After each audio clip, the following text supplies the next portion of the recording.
Hello guys, welcome to my channel. My name is Arjun S Pawar.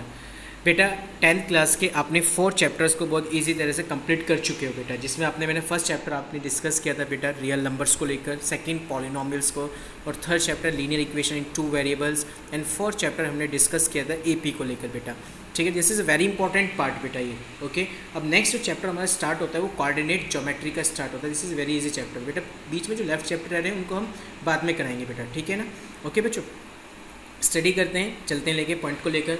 Okay, good morning students, once again warm welcome. आज का जो हमारा topic है बेटा lecture number 1, वो है टॉपिक कोऑर्डिनेट ज्योमेट्री को लेकर। ओके, आप बच्चे एक बात बताओ, कोऑर्डिनेट ज्योमेट्री को आपने जो है प्रीवियस 9th क्लास में भी डिस्कस किया था, ठीक है ना। कोऑर्डिनेट ज्योमेट्री का चैप्टर एक यहाँ पर भी आपके पास था बेटा, ठीक है ना, जिसमें आपने क्या डिस्कस किया था आपको रिमाइंड करा देता हूँ बेटा। उस प्रोसेस में आपके पास ये कोई कोऑर्डिनेट सिस्टम होता था, एम आई राइट। इस कोऑर्डिनेट सिस्टम में इस प्लेन को आप एक्स वाई प्लेन कॉल करते थे। क्या प्लेन कॉल करते थे आप लोग? X Y plane. ओके, इसे आप एक्स वाई प्लेन कॉल करते थे, जिसमें यानी जो फर्स्ट वाला पॉइंट होता था हमेशा एब्सिसा को डिफाइन करता था।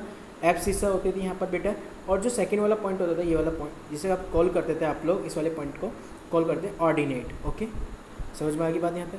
तो यानी ये क्या होता था, एक पॉइंट होते थे। पॉइंट क्या होता है? एक्स और वाई में जो डिफाइन किए जा रहे हैं, ठीक है बेटा। तो उसको आप क्या कॉल करते थे आप लोग? एक्स वाई, ठीक है। क्या कॉल कर रहे हैं? X y. This is a coordinate. इसे क्या को डिफाइन करते हैं? कोऑर्डिनेट। आप इसे बोलते हैं coordinate, x comma y. This is a coordinate है। समझ में आ गई बात बेटा। तो ये कोऑर्डिनेट होता है जिसमें आप क्या बोलते थे कि फर्स्ट वाला पॉइंट एब्सिसा होता था, सेकंड वाला पॉइंट ऑर्डिनेट होता था, ठीक है ना।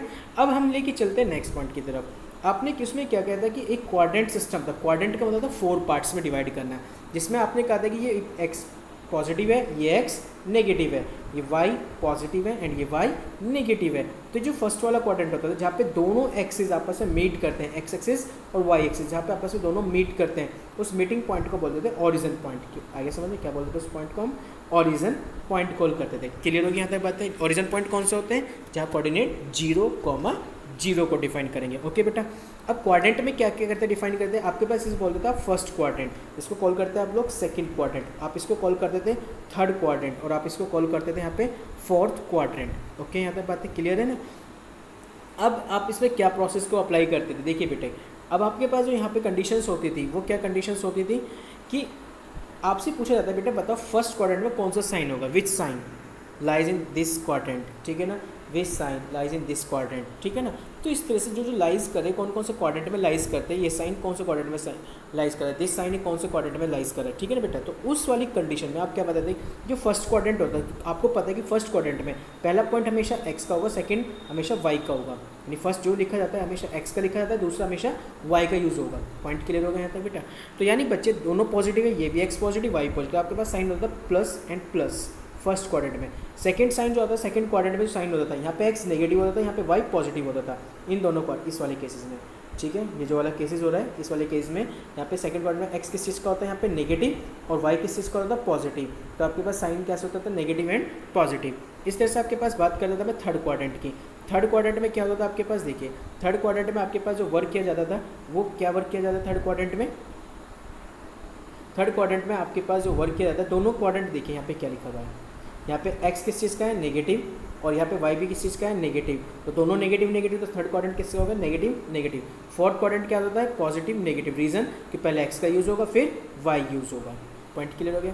तो ये क्वाड्रेंट सिस्टम को हम लोग क्या करते थे, डिफाइन करते थे। क्लियर बेटा बात यहाँ तक की। तो ये था क्वाड्रेंट सिस्टम के बारे में डिस्कस करना। ओके बच्चों, ये आप लोग वहाँ पे पॉइंट को डिस्कस कर चुके थे 9th क्लास में बेटा, ठीक है।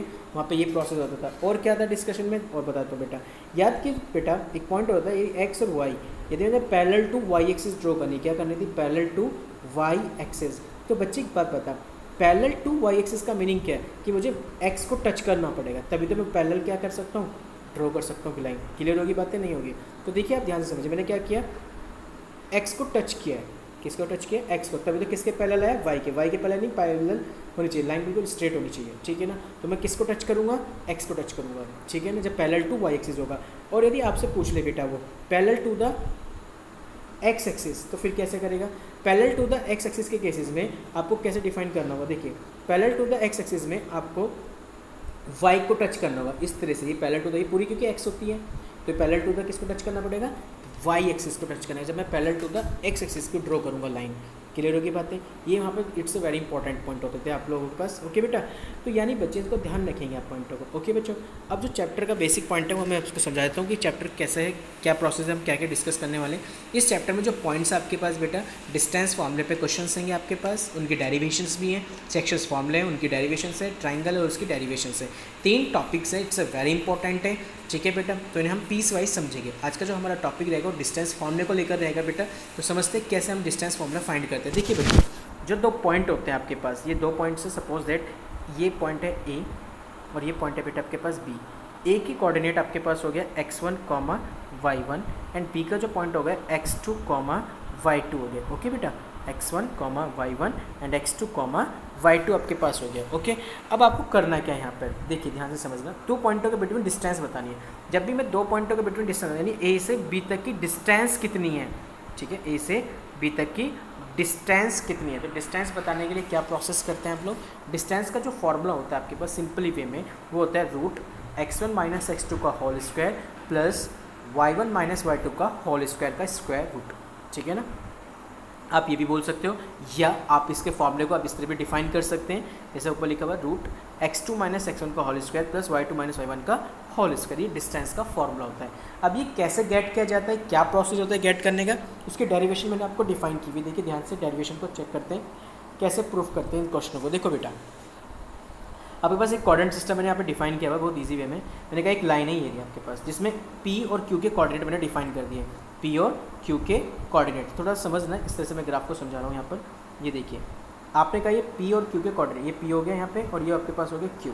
ठीक है ना बेटा, तो बच्चे अब ध्यान समझ बेटा, मैंने क्या किया, इस P के जो कोऑर्डिनेट है वो मैंने कॉल कर दिया x1, y1 और जो Q के कोऑर्डिनेट है मेरे पास यहाँ पर वो है x2, y2। ओके, अब बेटा एक पॉइंट समझ, इस P के कोऑर्डिनेट को यानी मैंने दोनों पे इस x एक्सिस पे परपेंडिकुलर लाइन ड्रॉ कर दी मैंने, P की हेल्प से भी और Q की हेल्प से भी। इनको नेम दे दिया मैंने M और N।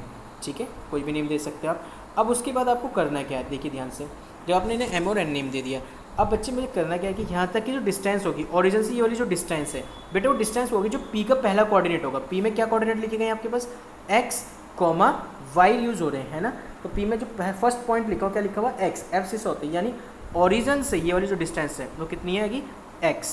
ठीक है, इस वाले Q पॉइंट की यहाँ तक की डिस्टेंस कितनी थी x2, सॉरी इसकी है x1 और इसकी कितनी होगी x2, तो यहाँ से तक की डिस्टेंस कितनी होगी आपके पास x2 होगी। यानी P पॉइंट की ओरिजिन से डिस्टेंस x1, Q पॉइंट की ओरिजिन से डिस्टेंस कितनी होगी यहाँ से तक की आपके पास x2 होगी। अब आपको क्या बताना है, इसकी मिड की डिस्टेंस बतानी है। जो मिड की डिस्टेंस होगी वो कितनी होगी। अब मुझे एक बात बताओ बेटा, आप सिंपल से एक पॉइंट है, देखिए समझना मेरी बात को थोड़ा सा। जब आप यहाँ पे डिफाइन करेंगे इस चीज़ को, तो आपके पास इस पॉइंट में ये P पॉइंट था, आपके पास एक Q पॉइंट था। ठीक है ना, तो आप मुझे डिफाइन कीजिए यहाँ पे, इस ग्राफ पे पॉइंट को समझते हैं इसी पे। तो ये वाला जो पॉइंट आएगी लाइन, ये वाली और ये वाली लाइन आएगी, तो इसके बिटवीन जो डिस्टेंस ये आ रही है, ये डिस्टेंस कितनी होगी भाई। आपके पास इतनी सी लाइन तो है x1 और यहाँ से यहाँ तक की लाइन है x2 जो लिखी हुई है, तो इसके मिड की लाइन कितनी होगी, जो मिड में लिखी हुई है ये लाइन कितनी होगी, ये लाइन होगी x2 माइनस x1। पूरे में से स्मॉल को क्या कर दीजिए, माइनस कर दीजिए, तो आपको गेट हो जाएगा फाइनली कितने की होने वाली, वो आपके पास x2 माइनस x1 की गेट होने वाली है। नहीं है पॉइंट क्लियर, चलो फिर दोबारा समझाता हूँ, समझिए पॉइंट को क्या कहना चाह रहा हूँ। आपके पास ये कोई लाइन थी, देखिए ये कोई पॉइंट था, ये Q पॉइंट था, समझना थोड़ी सी बात को।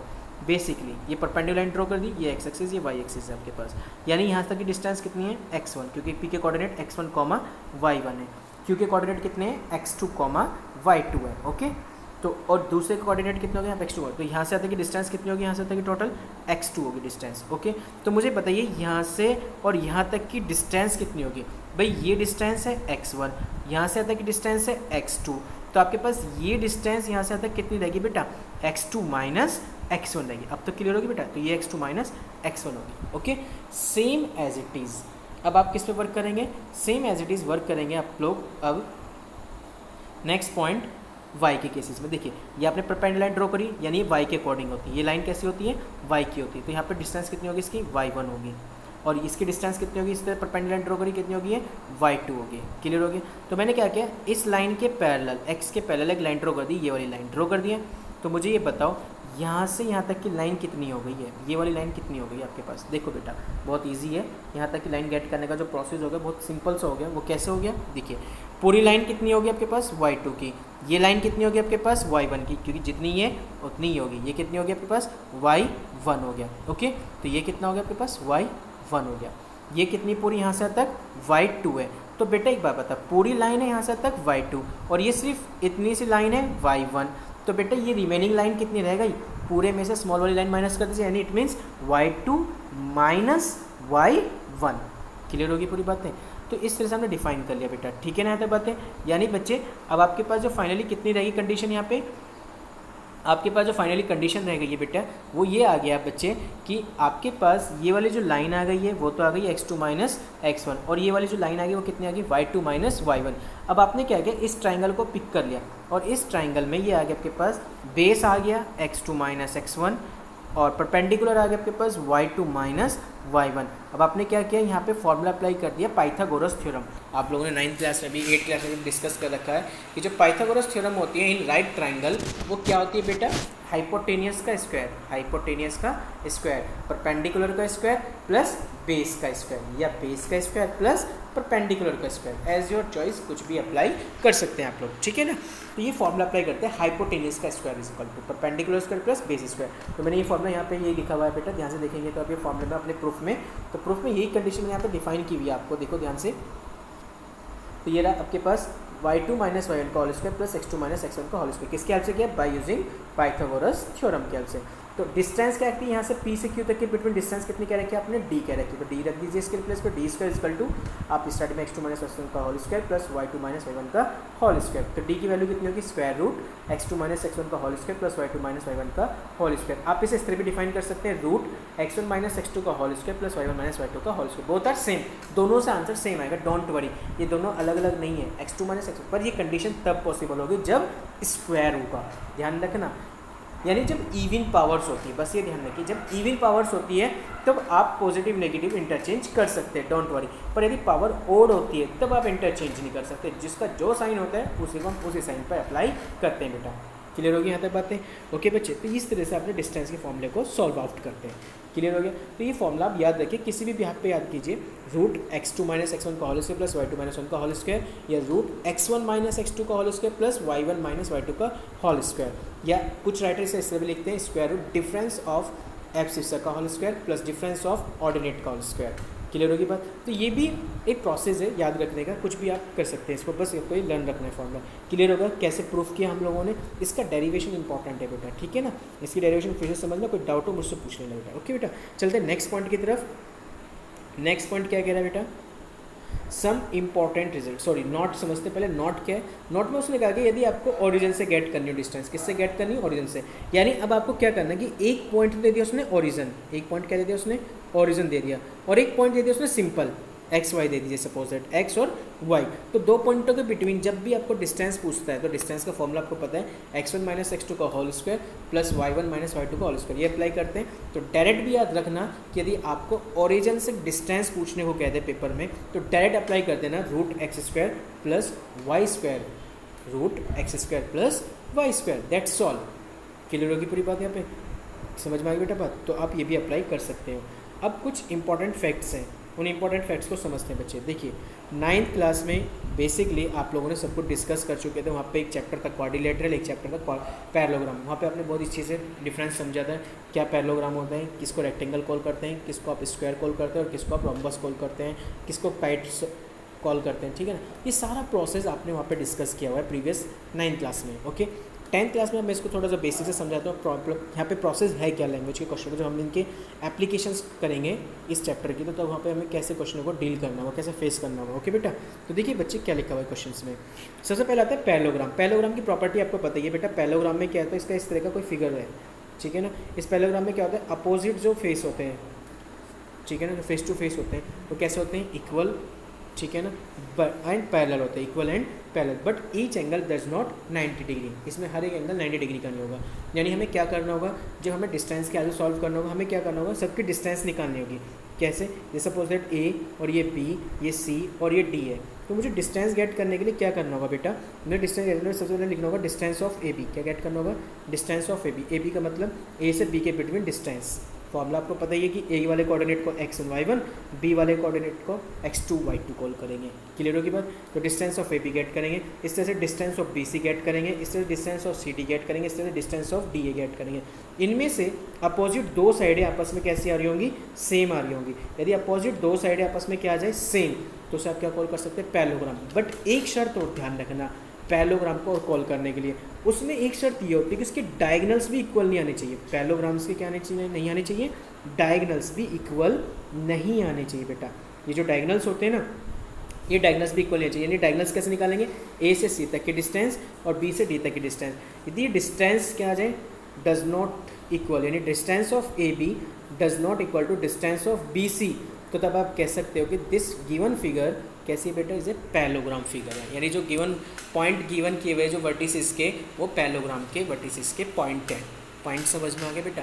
तो यानी सबसे पहले फेस टू सबकी डिस्टेंस निकालेंगे, सबकी डिस्टेंस निकालेंगे, distance of A B, distance of B C, distance of C D, distance of D A. Distance get करने के बाद आप क्या करेंगे, उसके बाद आप उसके बाद सीधा डायरेक्ट करेंगे कि यहाँ पे देखेंगे क्वालिटी होल्ड हो रही है कि फेस दो साइडें आपस में इक्वल आ रही हैं क्या, दो साइडें आपस में इक्वल आ रही हैं और साथ में डायगोनल्स डज नॉट इक्वल आ रहा है, this is called a parallelogram. दो फेस टू फेस साइड्स आपस में कैसे आ रही है, इक्वल, और डायगोनल्स इज आल्सो इक्वल आ रहे हैं, तो this is called a rectangle. आप उसे क्या कॉल कर देंगे फिर आप, रेक्टेंगल। यानी जहाँ डायगोनल्स इक्वल हो जाते हैं और face to face sides equal हो जाती है, वहाँ पे क्या कॉल हो जाता है, रेक्टेंगल कॉल हो जाता है। ओके बेटा, फर्स्ट से सेकंड दोनों पॉइंट क्लियर हो गए। थर्ड पॉइंट आता है रोम्बस। रोम्बस क्या होती है, इसमें ऑल साइड्स, जो फोर साइड्स होती हैं, ये फोर साइड्स क्या होती है आपस में इसकी इक्वल होती है। यानी सभी की distance, distance of A B, distance of B C, distance of C D, distance of D A, सभी की डिस्टेंस निकाल लेना और सभी की डिस्टेंस क्या हो जाए, इक्वल आ जाए। यानी distance of A B, distance of B C, सभी की डिस्टेंस सेम आनी चाहिए, distance of C D and distance of D A, ये सबकी डिस्टेंस क्या आ जाए, सेम आ जाए, इक्वल आ जाए। But diagonal does not equal आ रहे हैं, उसमें भी हमें डायगोनल निकालना होता है। डायगोनल कैसे आ जाए बेटा, डज नॉट इक्वल। जब डायगोनल डज नॉट इक्वल आ जाते हैं तो उस सिचुएशन पे हम बोल सकते हैं कि गिवन फिगर कैसी मेरे पास, रोम्बस की फिगर है। All sides equal and diagonals equal हो जाए। डायगोनल्स क्या है, इक्वल, ऑल साइड भी इक्वल होगी, डायगोनल्स भी इक्वल, तब उसे कॉल कर सकते हैं आप स्क्वायर। क्या कॉल करेंगे आप लोग, स्क्वायर। यानी डिस्टेंस ऑफ ए बी निकालेंगे, distance of B C get कीजिए, distance of C D get कीजिए, distance of D A get कीजिए और डायगोनल्स को गेट कीजिए। यदि ये सारी प्रॉपर्टी होल्ड हो गई है, डायगोनल्स भी इक्वल, ऑल साइड्स भी इक्वल, तो इसका मीनिंग क्या है कि इसका मीनिंग ये है कि वो गिवन फिगर क्या है, स्क्वायर है। ध्यान से समझो मैं कहना क्या चाह रहा हूँ। साइड्स के बारे में ऑल साइड्स आर इक्वल, पहला पॉइंट ये होना चाहिए। दूसरा पॉइंट डायगोनल्स, डायगोनल्स की क्वालिटी ये नहीं आने की जो सोचो कि जो साइड की क्वालिटी आ रही है वही नंबर्स आए, नहीं, ऐसा कुछ नहीं है। डायगोनल्स अलग आ सकती है, अलग डायगोनल्स का जो मैग्नीट्यूड है, यानी जो वैल्यू आएगी वो डिफरेंट होगी, ध्यान रखना। सेम भी हो सकती है, डिफरेंट भी हो सकती है, डोंट वरी। कभी सोचो कि नहीं जो स्क्वायर्स की ऑल साइड्स की वैल्यू आएगी वही डायगोनल, नहीं, ऐसा कुछ नहीं कह रहा हूँ। मैं ये कहना चाह रहा हूँ कि जो ऑल साइड्स की वैल्यूज़ आएंगी वे सभी सेम होनी चाहिए। और दूसरा पॉइंट मैं ये कह रहा हूँ कि डायगोनल्स की जो वैल्यूज़ आनी होंगी वे क्या होनी चाहिए, सेम होनी चाहिए, ठीक है ना। तभी आप कॉल क्या कर सकते हो उसे, रेक्टेंगल सॉरी स्क्वायर कॉल कर सकते हो, ठीक है ना। ओके बेटा, अब आते हैं इसी तरह से 3 डायमेंशन की फिगर के लिए। 3 डायमेंशन में क्या, इक्विलैटरल ट्रायंगल, ऑल साइड्स क्या होनी चाहिए, ट्रायंगल की distance of A B, distance of B C और डिस्टेंस ऑफ सी ए, तीनों डिस्टेंस इक्वल आ गई तो this is called equilateral triangle. तीनों में से 2 डिस्टेंस इक्वल आ गई, this is called isosceles triangle. Clear होगी बात है। राइट एंगल ट्रायंगल क्या होता है, ये इंपॉर्टेंट पॉइंट है। राइट एंगल ट्रायंगल का ध्यान रखना, इसमें पाइथागोरस थ्योरम होल्ड होती है। मतलब क्या है बेटा, पाइथागोरस थ्योरम का, इनमें भी किन्हीं भी 2 डिस्टेंस के स्क्वायर का सम, कोई भी 2 डिस्टेंस होंगी उनके स्क्वायर का sum, suppose that distance of square A B and distance square of B C is equal to होगा distance square of C A. यानी किन्हीं भी 2 डिस्टेंसों के स्क्वायर का सम थर्ड डिस्टेंस के स्क्वायर के क्या होना चाहिए, इक्वल होना चाहिए। यदि ये इक्वल प्रूफ हो गया कंडीशन, तो आप उसे क्या कॉल कर सकते हो बेटा, this is called A right angle triangle. Clear हो गया, तो उसे क्या कॉल कर देंगे आप लोग, राइट एंगल ट्रायंगल। क्या बताया पॉइंट कि किन्हीं भी 2 डिस्टेंसों के स्क्वायर का सम, ध्यान दो, किसके इक्वल, थर्ड डिस्टेंस के स्क्वायर के इक्वल हो जाए, उसे क्या कॉल करेंगे आप लोग, right angle triangle. Number 3 point, collinear की प्रॉपर्टी। कोलिनियर का मीनिंग मैं तो आपको रिप्रेजेंट कर चुका हूँ कई बार। कोलिनियर का मीनिंग ये होता है कि 3 और मोर देन पॉइंट लाइज कर रहे हो ऑन ए लाइन। जब लाइन पर लाइज कर जाते हैं उसे क्या कॉल करते हैं आप लोग, कोलिनियर कॉल करते हैं। तो कोलिनियर की हेल्प क्या करनी है, कोलिनियर में भी आप क्या करेंगे, सबसे पहले डिस्टेंस ऑफ ए बी निकालेंगे, distance of B C get करेंगे और distance of C A get करेंगे। तीनों डिस्टेंस गेट करने के बाद इनमें किन्हीं भी 2 डिस्टेंस का सम, कोई भी 2 डिस्टेंस का सम थर्ड डिस्टेंस के इक्वल हो सकते हैं। किन्हीं भी दो डिस्टेंस का सम किसके इक्वल हो सकता है? थर्ड डिस्टेंस के इक्वल हो सकता है। पाइथागोरस में स्क्वायर आता है, स्क्वायर जिसे आप क्या कॉल करते हैं? Right angle triangle. पाइथागोरस में स्क्वायर है और कॉलिनियर में स्क्वायर नहीं होता है, ये ध्यान रखना। माइनर सा डिफरेंस आ रहा है, समझ में आ गई बात यहाँ तक? क्लियर होगी बेटा बात? तो कॉलिनियर में क्या करेंगे? डिस्टेंस ऑफ ए बी निकालो, distance of B C, distance of C A, इनमें किन्हीं भी दो डिस्टेंस का सम यदि थर्ड डिस्टेंस के इक्वल आ गया, this is called a collinear. Clear होगी बेटा बातें? तो ये सभी पॉइंट्स हैं हमारे पास, यहाँ तक कि जो कंडीशन को हमें लेके चलना था बेटा। ओके बच्चों, किसी कोई पॉइंट में प्रॉब्लम हो रही तो आप मुझसे डिस्कस कर सकते हो। थैंक यू सो मच बेटा, थैंक यू।